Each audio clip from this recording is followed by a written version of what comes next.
the Wildlife Observer Network. All right, and welcome to Birding Today. I'm one of your hosts, Tony Croasdale, with... That's your cue. Oh, I was going to say, George Armistead. Very happy to be here with you, man. And this podcast is full circle for me, I guess for us, because the first podcast I tried to do was with George, 6 years ago. And we even went into a studio and tried to make it work, and it just, for whatever reason, things didn't work out then. And so now that I'm doing this Wildlife Observer Network, we're back. So we're back doing a podcast together, and this is pretty exciting for me. I like George, is a very, very, very good friend of mine. We actually spend more time not birding together than we do birding.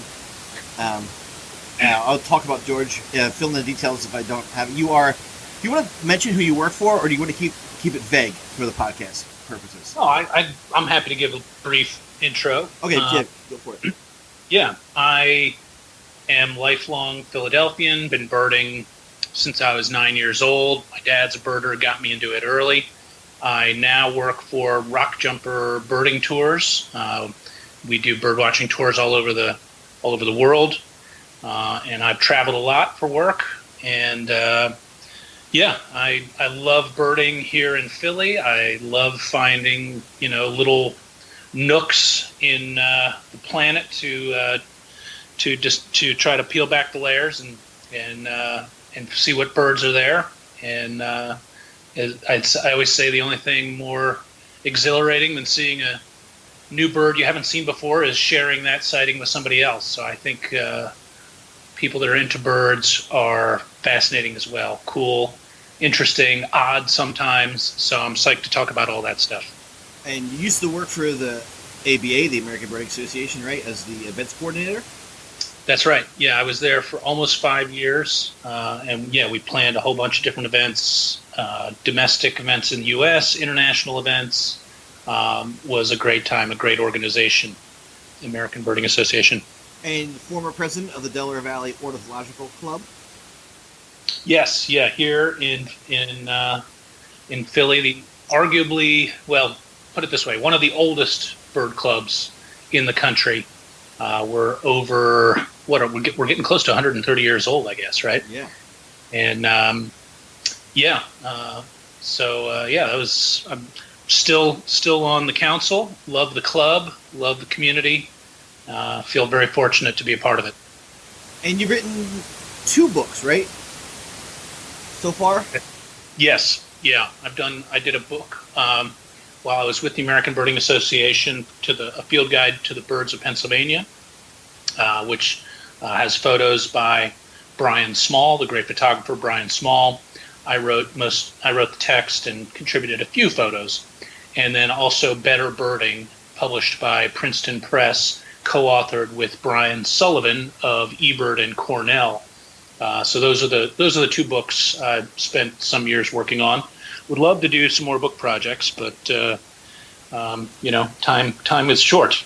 Yeah, I love Princeton, and when there was a few different birding events, I've seen he's a British guy, right? He's the main publisher guy for field guides. Yeah, Robert Kirk. Yeah, I have the biggest man crush on him, and I always impress the people at the Princeton booths because I'll buy a few, and then I'll basically point out the books and they got it, and I have, a good third of my books are probably Princeton, and I want to one day I want to recreate the Scarface photo where he has piles and piles of cocaine, right? And I just want to have me sitting at a table with piles and piles of Princeton field guides. Oh, you got to make that happen, and Robert would love that too. Yeah, we got to get him on here. Yeah. Robert used to be a roadie for Deep Purple back in the day. So he would totally vibe off of that. He'd be into it. Oh, dude, we got to make it happen. I'm a huge, fan of what they do. I love their field guides. All right, so this podcast, what we're trying to accomplish with this is a kind of a catch-all for birding topics, and with an international focus. George and I love traveling overseas. George is, but although you live in an office job now, but you were a tour leader for, what, a decade or more? Yeah. I still lead some trips, mostly a desk jockey these days, but I was a full-time guide for over 10 years. And so I love international birding. But right now we're at different times. We are experiencing times where we are stuck at home. So I think for this podcast today, we're going to talk about birding from home, get into a little bit about yard birding. We're going to talk about, you have a book you want to talk about? Yeah, I'll it's a book about James Bond. So we'll get into that a little bit. Just want to kind of pump it up. I've just started reading it, and I suspect it's a new topic for some folks. It might have a twist people don't quite realize. Yeah, great. So, is there anything else? Or is that the main 2/3 things we're going to talk about today? COVID-19, yard birding, and this book. Yeah, no, that sounds good. I imagine that'll take us away, and knowing you and me, we will probably find another topic or two to discuss along the way. So, as we get into this COVID-19 talk, an interview that's going to go up under this brand, Birding Today, either before or after this one, is with Ed Williams, who started the Bird the Feck at Home Facebook page. Yes. Yeah, so I did an interview with him, and he's actually, I don't know if you know this, George, he's actually a good friend of mine. I didn't know that. I love that group. I've been following it, pretty avidly since this whole thing started. It's been a therapeutic one to stay involved in. So our buddy Rob Hinson, the British birder, did his postdoc here, then moved to Australia to be with his wife. Him and Ed are like main birding buddies together. So when I did my Cape York trip with Rob, Ed came along with his guy Jaden, and Ed and I hit it off immediately. And Ed's visited me twice here. So, I think I literally might have been the first person to accept the invite to Bird the Feck at Home. I have the founder badge on my thing. So, nice. So that's gonna. So we have a whole episode dedicated to Bird the Feck at Home. But let's talk about how have you been birding from home? Locally? Well, I got to say, I feel pretty fortunate relative to some of the folks I'm talking to elsewhere around the world, friends in Colombia and Ecuador and South Africa and a variety of other countries. I feel like we're here in Philly, at least, kind of fortunate in that we are still actually allowed outside of our houses. Now, granted, there are dangers to be aware of, and I'm definitely not trying to encourage any irresponsible behavior, but I feel fortunate that I am able to get out and get to some green space and see a few birds as spring migration is really heating up right now. So yeah, man, I've been trying to get out a couple times a week. There's well-known spots around here like FDR Park and the Hines Refuge, which is, of course, one of the better, most visited birding spots in the country. It's the #1 eBird hotspot in Pennsylvania here. Those have a fair amount of traffic in terms of the people because they're well-known spots even beyond us birders. But yeah, they have been a godsend. And I feel fortunate also to know the city and the area well enough that I know a few little nooks and crannies where I can go and be away from people and enjoy birds and nature pretty much by myself.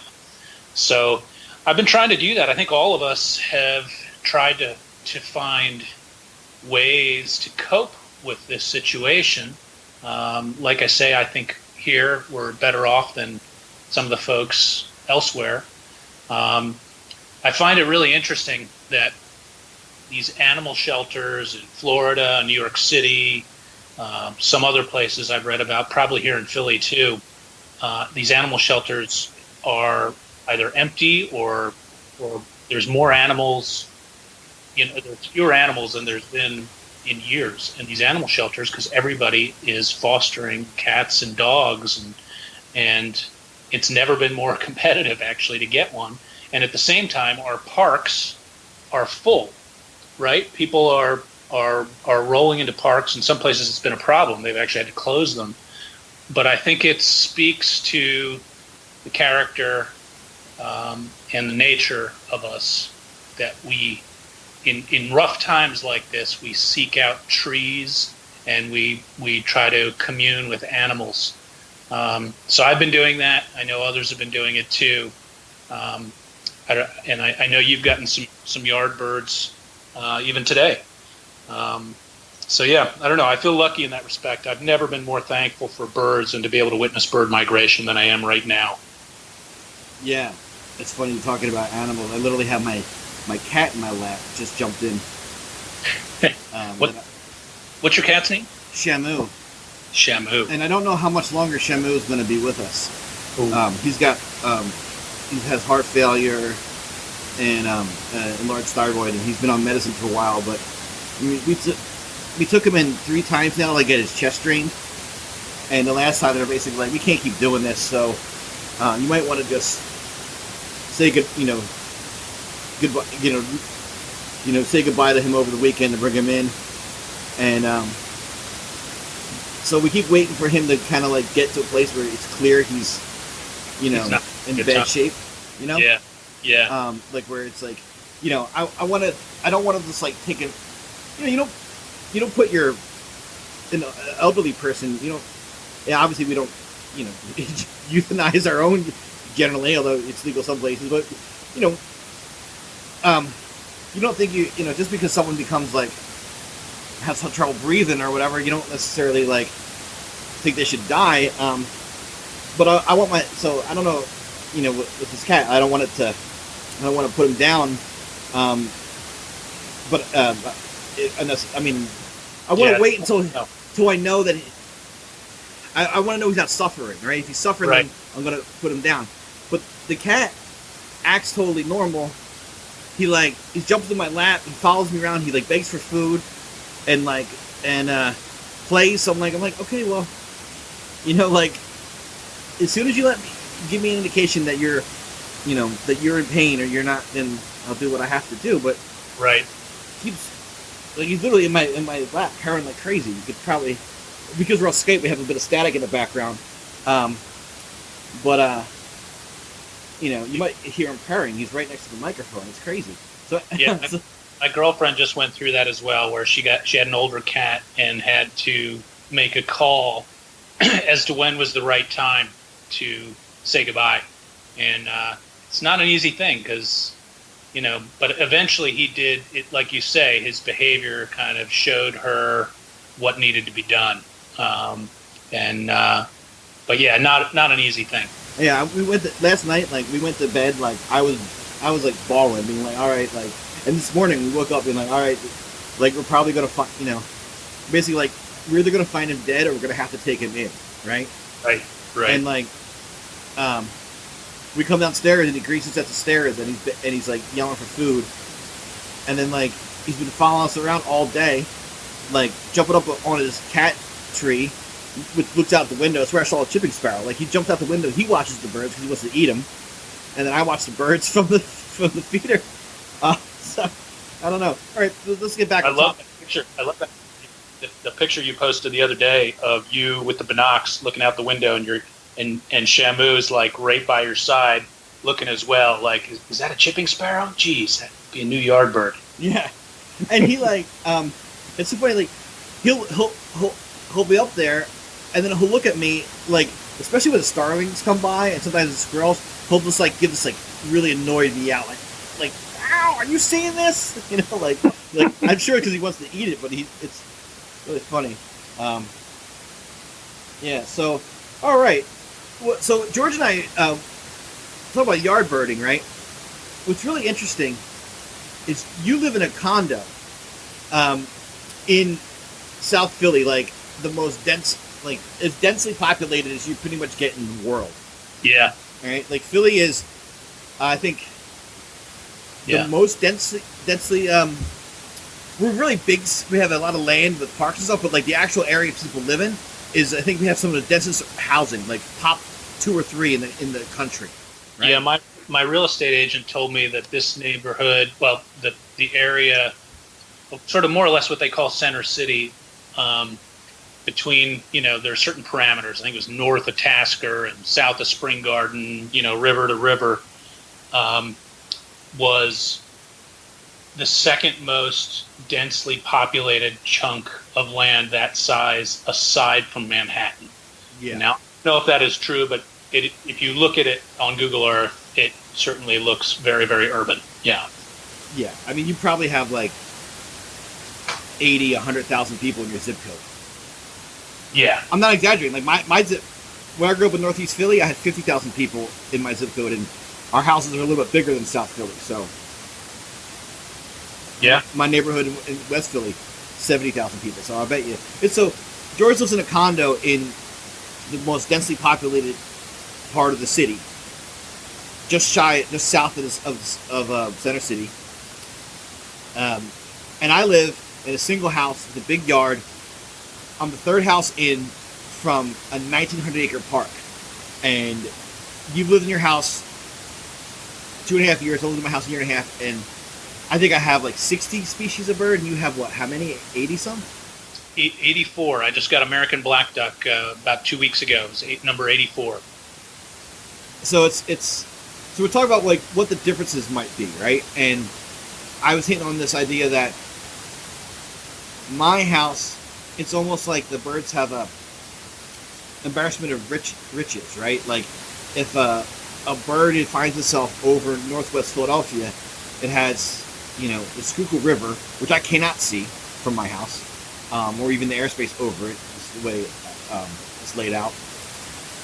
The Roxborough Reservoir, the Manioc Canal, and the Schuylkill Nature Center, which is the largest piece of private land in the city, and then the public park that I live near, which is one of the top 10 largest city parks in the world. So, I've gotten some birds that you'll probably never get from your yard, which is like pileated woodpecker, screech owl, and gray horned owl, because they just always want big pieces of wood to be. Yeah. You've gotten so many more things, especially like I think vagrant songbirds, because they just they put down a lot in your. So you see what? I guess you take it from here, but my guess you see birds a lot 2 ways: flying over like between the rivers, and then also like migrant songbirds landing in the abandoned lot next to your house, right? Exactly right. Yeah, basically, and I think the other key difference between your part of the city and mine is that I'm on like the westernmost sliver of coastal plain, and you're up in the edge of the Piedmont, which means that you'll better chance at hawk watching and some of the upland woodland birds, especially with the Wissahickon Park right there. Down here, I'm kind of equidistant between Delaware River and Schuylkill River. Even though it's incredibly urban, there's a fair amount of flyover traffic, birds that are either following the rivers or flying between the rivers. And then, yes, as you said, I am in a neighborhood where there is a mix of new homes and pretty much abandoned homes. And some of the abandoned homes actually provide habitat. In fact, Tony, you'll be impressed to know I got a new yard mammal yesterday. I got a Carolina possum in the yard next door. I've had raccoons there a number of times, but never a possum before. But luckily, there's just enough green space. I mean, it's not even an acre. It's like, but because there's enough kind of houses that have been kind of left alone for a long time, there's some yards with some Asian paper mulberries in them. And like you were saying, if you're a migrating bird and you're migrating over the city, and all of a sudden daylight hits, and you got to get out of the sky because there's Cooper's hawks and peregrine falcons ready to pick you off, you will take whatever habitat there is available. And there is a little bit of habitat here, and so they will pitch in every now and then. I've had things like black-billed cuckoo and yellow-bellied flycatcher in the backyard here. I don't even really have a yard. I'm a second floor condo but I can see into some neighbors' yards, which sounds a little dicey, but I can't actually see that far because of all the Asian paper mulberries. But yeah, it's just enough green space that some of these things will spend a day, sometimes even a couple days, if the weather's not right, for them to move on, and it can be pretty good. So yeah, I've had 84 species now. I even had a blue grosbeak once calling away, which is a pretty good bird in really almost anywhere in Pennsylvania. It's funny, that bird.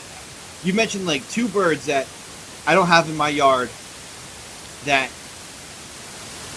are known or suspected of breeding in the park next to my house, and I get nuts. You know what I mean? Like blue grosbeak and black-billed cuckoo. Yeah, it's funny. Yeah. Black-billed cuckoos, I'm sure, breed opportunistically there in the Wissahickon, and maybe you'll get to hear one at least if you don't get to see one sometime soon. Yeah. Especially nocturnal. If you do some nocturnal listening, get them to fly over. I don't even have yellow-billed cuckoo yet. You know what? I don't even have something that's crazy. I don't have a great crested flycatcher yet, which is crazy.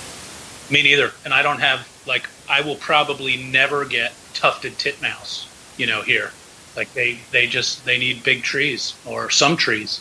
And, a bird that's relatively common, around here, Carolina wren, I've had twice, both times in July or August, when basically it's post-breeding dispersal.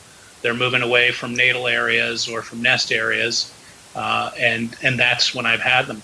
I have never had a house wren here, which is almost unthinkable. I mean, this is a bird that is abundant in various parts of the city, but there's just no habitat here, and they don't seem to really turn up downtown.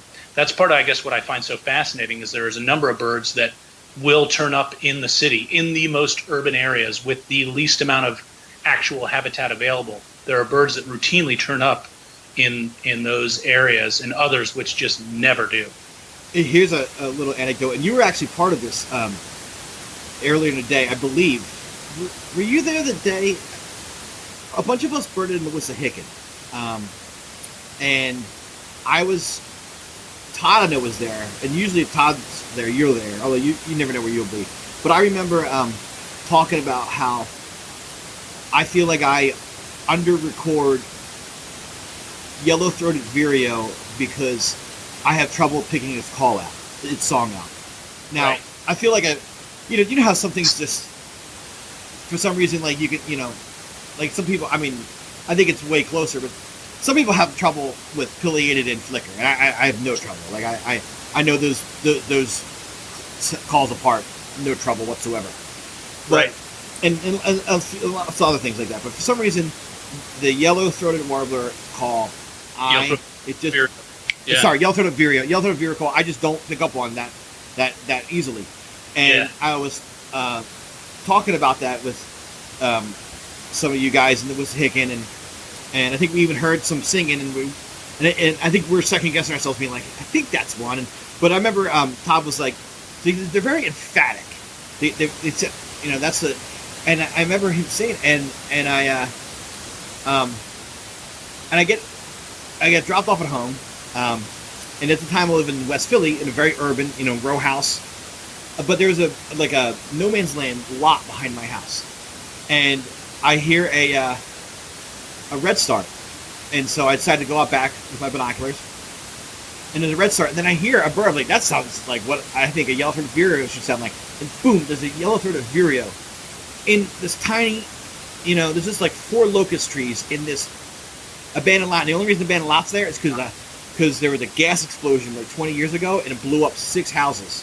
Jeez. And people might be like, oh, this is big, 6 houses. 6 Philadelphia houses isn't very big. So that's the secret to creating yellow-throated vireo habitat is periodic gas explosions. Yeah.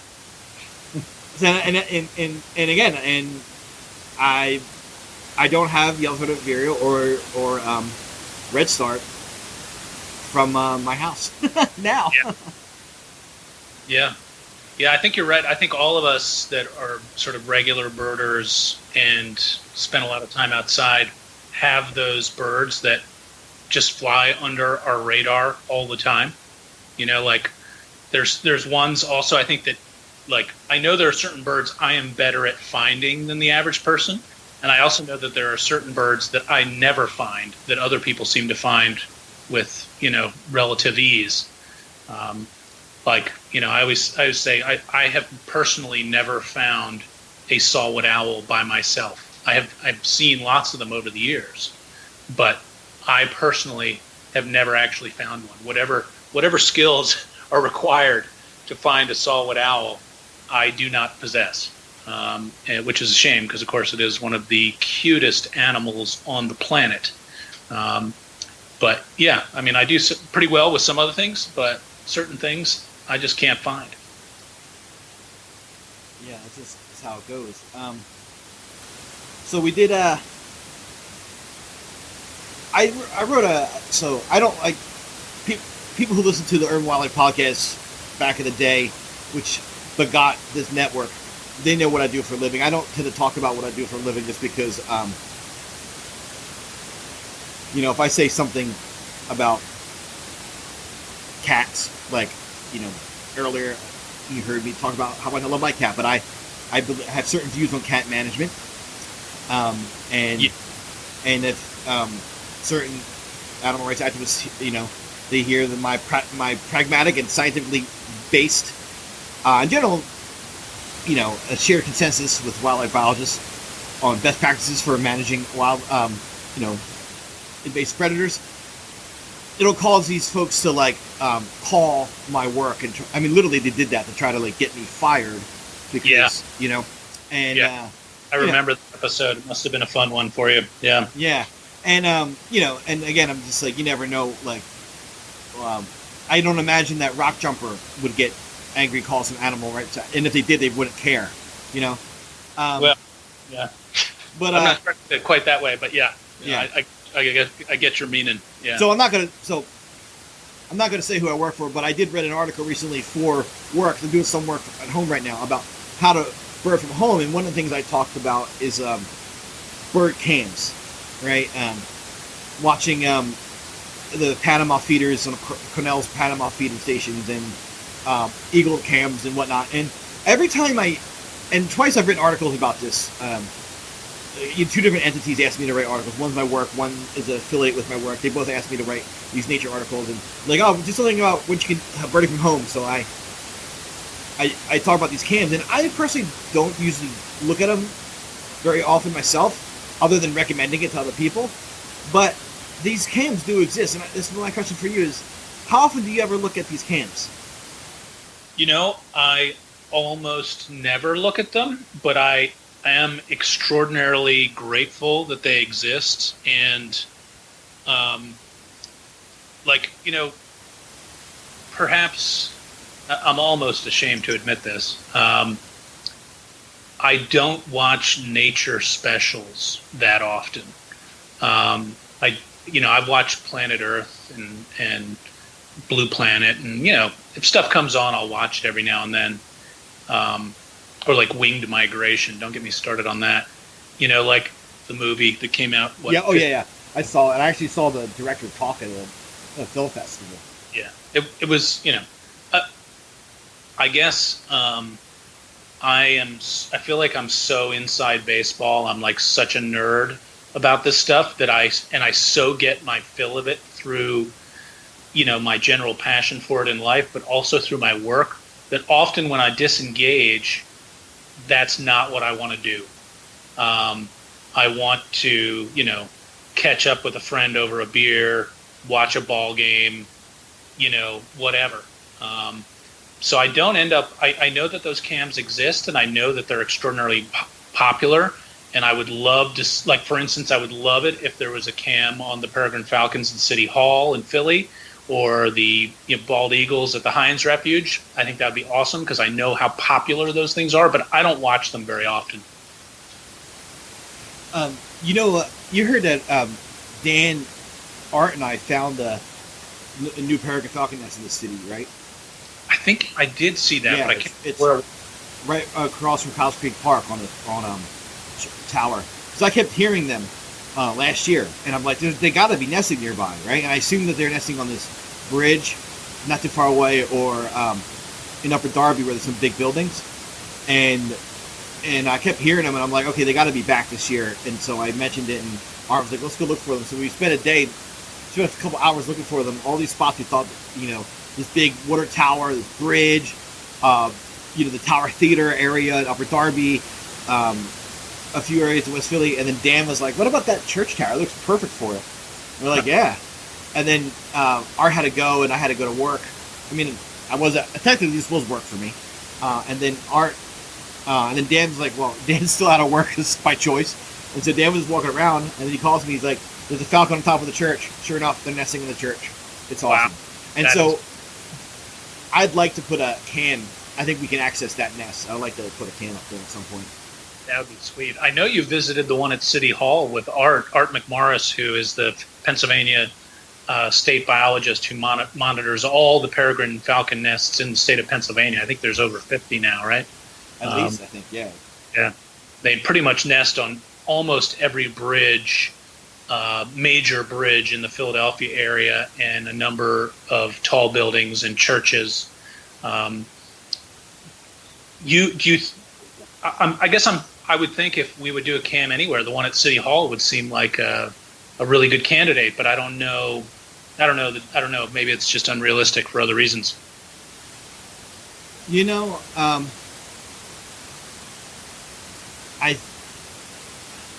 I don't know why, and I should probably not, without going into details. I have an in with certain people at City Hall, as you can imagine. Yeah, and I don't know why we haven't tried that harder. Well, it does take some money. I mean, it's not free. Yeah. There's some work and money involved, and of I course, think there are some Wi-Fi issues or something. I don't know exactly, but I think also at City Hall, they put a box up there but it's also it's ancient. It's the largest masonry building in the world. It's also the largest city hall in the world. I was going to say it's the largest municipal building, certainly in the country, I believe. Yeah, it's something to behold. And it was one of the few places that had peregrine falcons nesting on it even before DDT. Yeah, is that right? There for over 100 years. Yeah. Wow. Because most of the falcons nesting on buildings, I think, is a byproduct of hacking them. Right. They're the ones that the old eastern anatom subspecies of peregrine falcons that is extinct now from the east. I assume they nested on. I actually don't know where they nested exactly. I should know that. I'm sure Art could tell us all about it. If they nested on the ground, cliffs. Was it cliffs? Okay, because and then the other one they would nest on occasionally would be like the broken off crowns of a tree. You know, how like a barred owl or a great horn, that when they're not will nest, like a tree will break. Yeah. And like in a storm, and the top will be open.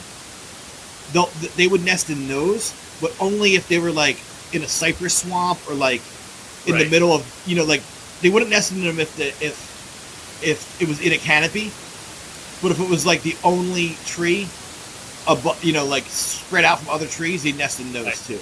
Like an old isolated tree with like a raven nest or a crow nest or something. No, not necessarily. I don't know if peregrines will nest in I know deer falcons will, but I don't know if peregrines will nest in other nests. Maybe they do. No, this would just be like I know, like in the cypress swamps, like the broken off crown of a bald cypress, just like that, like flat top part, they'd nest on that. The flat surface that remains there is. Yeah. I sort of the iconic image I think of is for peregrine falcons is like cliff faces with like little ledges where they nest usually, and which is why they've taken to the bridges and the skyscrapers around here. So that makes sense. I think I remember seeing Art McMorris's presentation on peregrines here, but it's been a while now, so I'm a little hazy on the details. I got to see prairie falcons nesting on a cliff in a reservoir in Oregon. It used to be a canyon, I guess. They flooded, and we were fishing there, and they were harassing the bald eagles. It was awesome. Wow, that is amazing. And that was cool tue because we called it a kokanee, and we were we're at the point where we're about to hit our limit of kokanee, so we actually like tossed one back that was kind of small, and it did a thing where like it didn't recover. It didn't look like it was, and we were like really bummed. We were like, oh man, like we did something that was wrong. We should have kept that one, like. And then maybe we should go get it, and then a bald eagle grabs it. Wow. So so we have the interview with Bird Defect at home. Ed Williams is going to come out. We talked about birding from our own homes and small little jaunts. So the birding cams. Is there any other aspect of birding during? I guess we'll segue to book in a minute. But other than reading books or whatnot, is there any other resources that you like or you've been doing? Oh, real quick though, you mentioned you don't like nature documentaries that much. Like nothing you don't like them, but you don't. No, and I watch a few of them because I'm kind of obviously I run a podcast network. I'm kind of into media, so I kind of like looking at other things. I actually do watch a bit. I might watch one a month. I've been watching more lately, as you can imagine. But I really like Curiosity Stream. It's Curiosity. It's $20 a year. It's an app on your phone that you can like play on a with like AirPlay or whatever on your devices. But it's great nature documentaries. We watched this one of sperm whales the other day. It's phenomenal. And we watched one. Wow. Yeah. Never heard. I've never even heard of it. I'll check it out. Yeah, $20 a year. I mean, literally, it's like the price of renting 4 or 5 movies, right? And it has tons of stuff. And watch one on the red panda, literally called Red Panda, the world's cutest animal. And hard to argue. Yeah. They're so weird. I see that there's 2 species of those now. Actually, I think they're red panda into 2. Yeah, I think they're splitting them into 2 species. Yeah. Oh wow, that's interesting. Yeah. I mean, they split orangutan into 3. They split gorilla into 2, chimpanzee into 2. I mean, I guess everything's been split. Yeah. So, crazy. Yeah, shall we segue to talking about this book? Yeah, sure. I'm not going to go on about it too long, but my father got a copy of this book to review. I think he's going to review it for one of the major bird ornithological journals. Your dad, he was a professional ornithologist, right? Or no, he wasn't. He's my father's a career librarian and retired about 15 years ago. And he's been a book guy forever. But in the process, he was most of his career was in the Philadelphia Free Library System or at Thomas Jefferson University, where he was an administrator in the library there. And so he's always been a book guy. He's been a birder since the age of 9, but he was never really he never did it as like a profession, so to speak. But he's been reviewing bird books his entire life. Well, not his entire life, but since he was in his 20s anyway, and I was very lucky. I grew up surrounded by bird books. I think my father's bird book collection is getting close to 4,000 books now, and I just grew up surrounded by that. So yeah, he's always been a big bird book guy. I think he's probably published more reviews of bird books than anybody, I would guess, but I'm not sure. But yeah, so he got this one. It's called The Real James Bond, and it's by Jim Wright, W-R-I-G-H-T. And the subtitle is A True Story of Identity Theft, Avian Intrigue, and Ian Fleming. And it's got a nice little blurb on the back by Dr. Frank Gill, who was president of Audubon at one point, and head of ornithology here at the Academy of Natural Sciences of Philadelphia, one of the most esteemed ornithologists, certainly in the last few decades.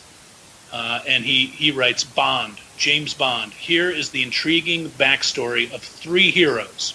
One was a charming museum ornithologist.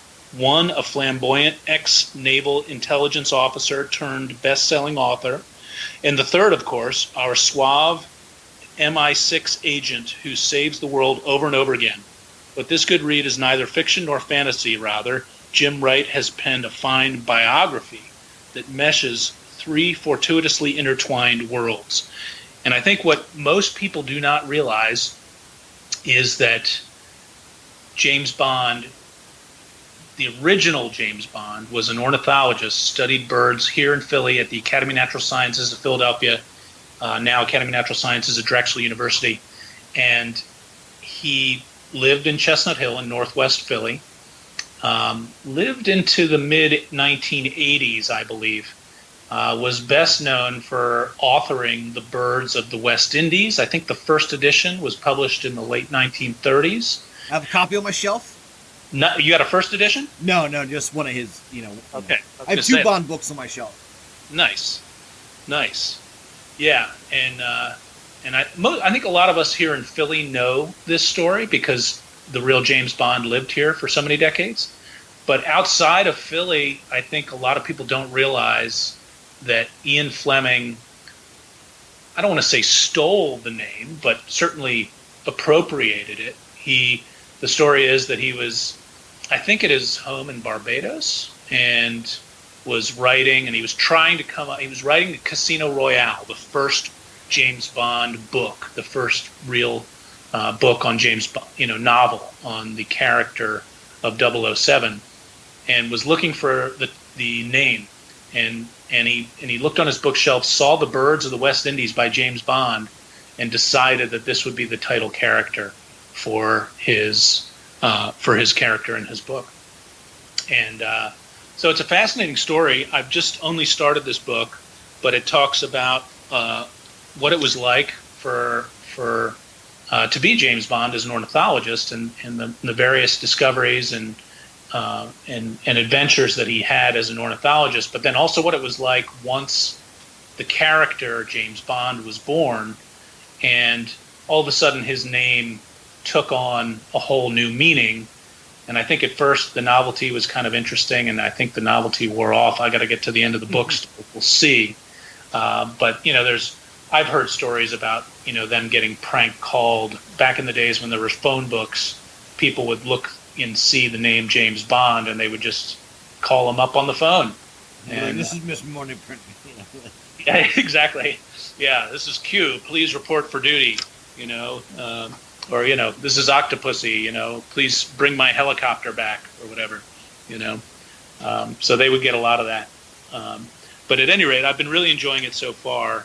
And Jim Wright has done a great job with this book, The Real James Bond, and I would definitely recommend it for folks. So yeah, I'm hoping we can, you and me both, Tony, over the course of this, we can do a little bit of what I'm reading now or what I'm watching, and share that with folks. So this is a good one. Yeah, I'm gonna order that right now, because it's right up my alley. Obviously, it's funny too. I've been getting into watches lately. I don't know if you're into this whatsoever. And wristwatch? Yeah, wristwatches. Mm-hmm.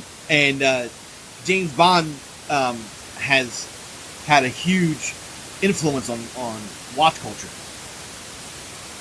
And Ian Fleming, I believe, had a Rolex Explorer.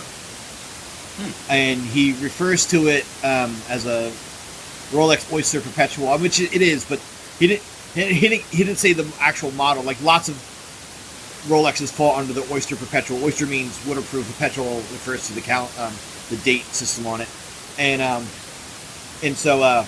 But in the movies, I think the first Bond watch was a Rolex Submariner, and before Bond, you didn't wear a sports watch with a suit, and you certainly didn't wear one with a tuxedo. In fact, you're not supposed to wear a watch at all in a tuxedo. If you wear anything as a pocket watch, but you're supposed to wear pretty much no timepiece because you're out, for the event is more important than anything else, right? And if you wore a watch with a suit, it was a dress watch, and so Bond, kind of broke convention by wearing a sports watch with a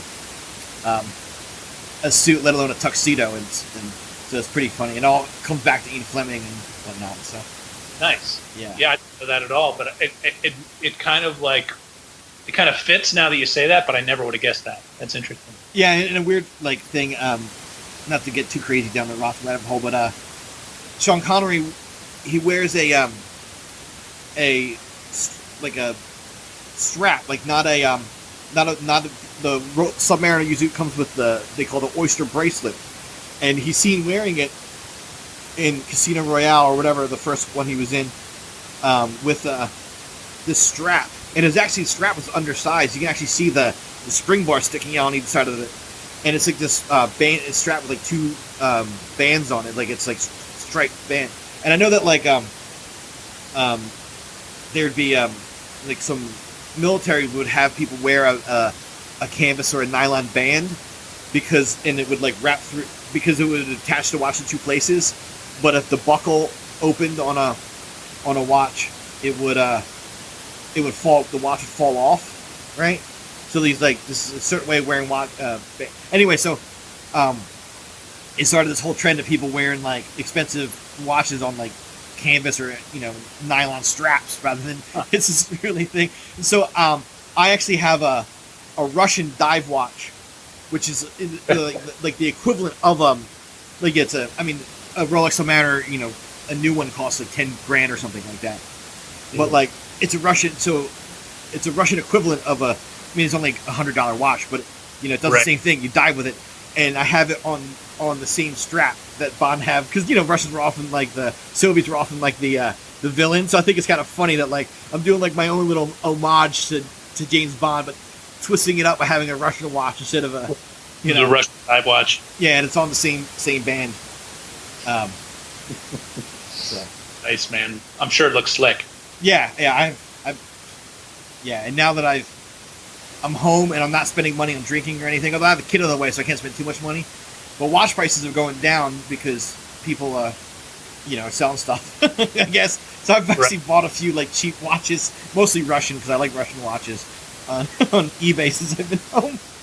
Wow, your Russian watch collection is growing. That's not that you've got to be among a paltry few for whom that is the case. Well, they make really high quality, really good quality watches that are pretty reasonable. So, and so if someone with my means, it's kind of like you can either like I could sit, my entire watch collection probably of like 12 or 13 watches probably is equivalent of 1/3 of a Rolex, of the bottom Rolex. You know what I mean? Like maybe like a quarter of the cheapest Rolex. You know what I mean? But it's a lot of Seikos and stuff like that. Seikos and Russian watches. I've never successfully owned and kept a watch because I always lose them. The best one I ever had, I actually wrapped around my binoculars, and it lived there for about 10 years. But I was even like a close family friend once gave me like a nice heirloom, timepiece. And I was fumbling around after having gone to the bathroom once and by accident flushed it down the toilet. And at that point, I just decided that I was not meant to wear a watch because I lose them all the time. So, I've been giving them as gifts periodically, and I feel bad because I can't seem to keep them. I've had a few false starts, with them. Over the years, like bought like a couple Timex expeditions, like one at Cabela's, whatever, and like broke them or lost them, whatever. There's actually a picture of me in Brazil, like 12, 13 years ago, and I'm wearing a watch on my wrist, and I don't even remember. It looks like a Timex Ironman. I don't even remember owning one. But I like them because I look at my phone too much. If I pick up my phone, like to look at the time. It's a rabbit hole, yeah. And I work in environmental education with children a lot of times, so I need to look at a phone. I need to look at a time telling device. Because often what I'm doing is I have a certain amount of time to do a lesson or my portion of the lesson with kids, and then we rotate, right? So I have to look at my watch to know when to take the kids next, right? But you don't want to set a bad example, and then next thing you know, I'm like, oh, what did my wife text me? Or like, oh, someone commented about this. Ooh, you know what I mean? Or like, let me argue about cats. No. Obviously, we'll do that at work. Jokey. So I was like, oh, let me get a watch lets me not look at my phone, and I like dive watches. I was going to actually get dive certified, scuba certified, but Angie got pregnant, which is great, but we're not going to do that. When she's pregnant, we can't do it, right? So, right, yeah, we got to wait for a few years now until the kids, old enough where we can actually have hobbies again. Right. But I like dive watches because they have a rotating bezel, and you don't need them anymore for diving because people that have a dive computer, you don't actually need to look at your watch to know when your air is going to run out. But a dive watch, the bezel turns, and when you go into the water before you turn it, and so that way you could see clearly, fast and easily when you're going to run out of air, or when you estimate you're going to run out of air, you can return to the surface. And what I like that for is I can easily turn it to when I have to switch my rotation with the kids. And so when I'm out with kids doing but I would think, my days of field work are largely, although I'm actually going to do some field work soon.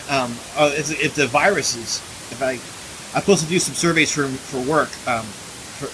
But I would think if we're doing transects, like point count surveys, a dive watch would be great because, rather than having to set a timer on your phone, you could just turn the bezel and you stand there, do your point count and just periodically look at your watch, and then when it gets to the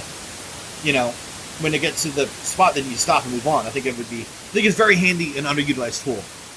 But I feel like the title of the episode of this podcast should be James Bond and the Rotating Bezel. Yeah. But real quick, back to before we're getting close to an hour here before we wrap up. I have a new book I've been reading.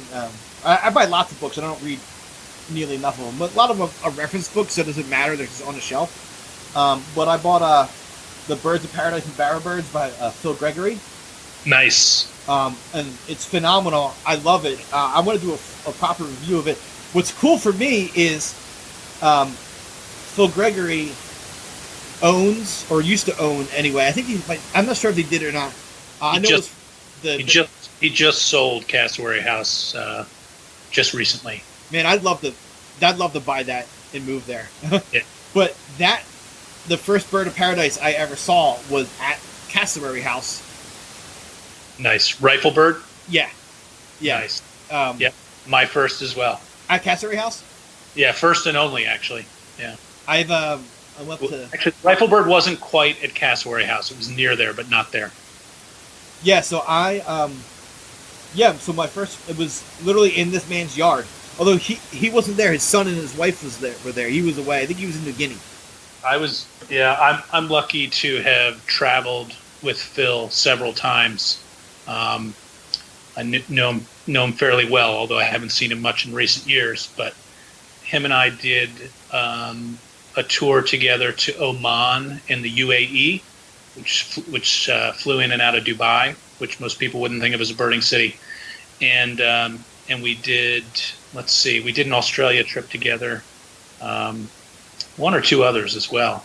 But great guy, really. Yeah, we did a sub-Antarctic Islands cruise in New Zealand, and yet few people know birds as a whole the way he does. And living at Cassowary House for as long as he did, incredible place. Yeah, incredible place. Yeah, I thought, I think I actually mentioned this with Ed, so I'm not going to go into it again, but I was like, Cassowary House, maybe I'll see one, crossing a trail in the morning. They're everywhere. I mean, the two of them were there all day, every day. Literally, Ed he said it on the last interview, but he was joking. He's like, you're the only person I think I've ever met for the first time in the presence of a cassowary. Literally, the trip I did with Ed, I didn't meet Ed till the next day. We were originally going to Cassowary House, and when I realized that I was going to go to Northern Australia and not...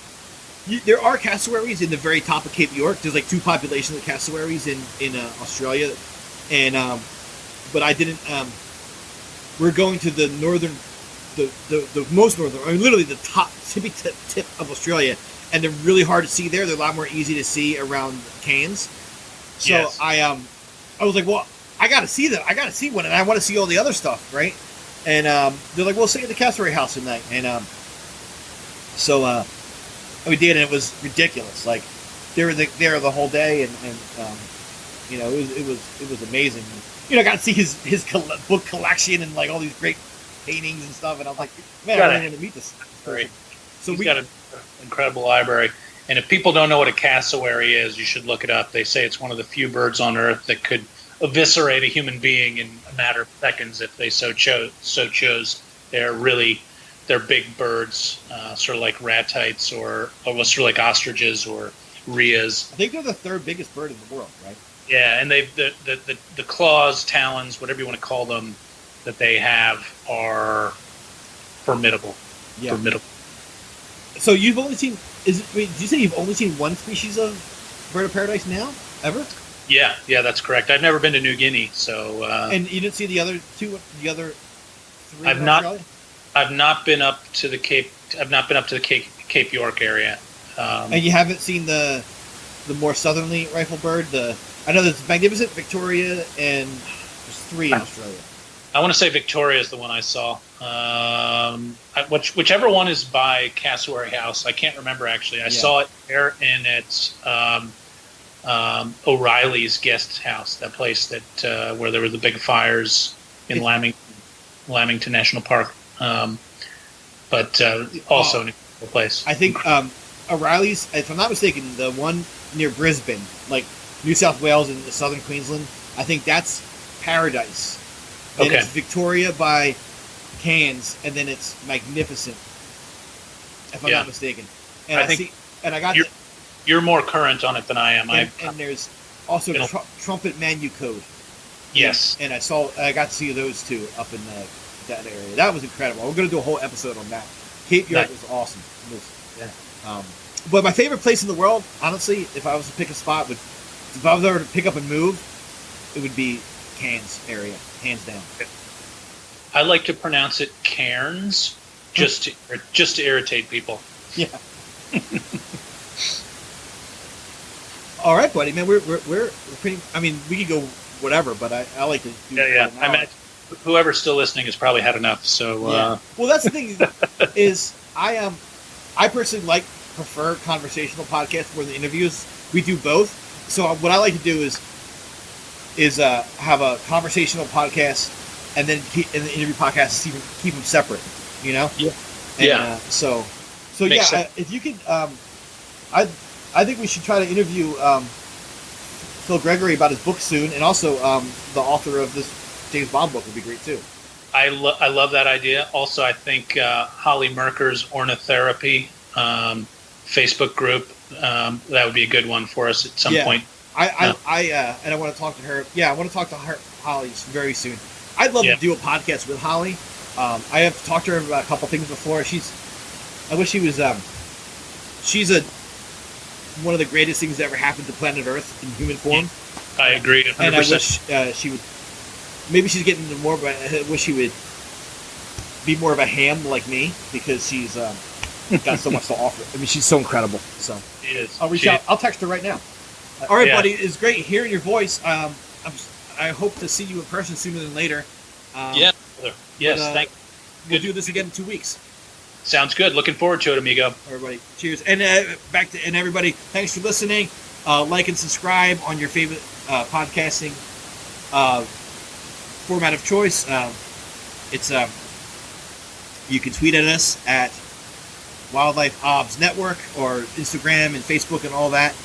And please like and share. Thank you so much. Cheers. Cheers, guys.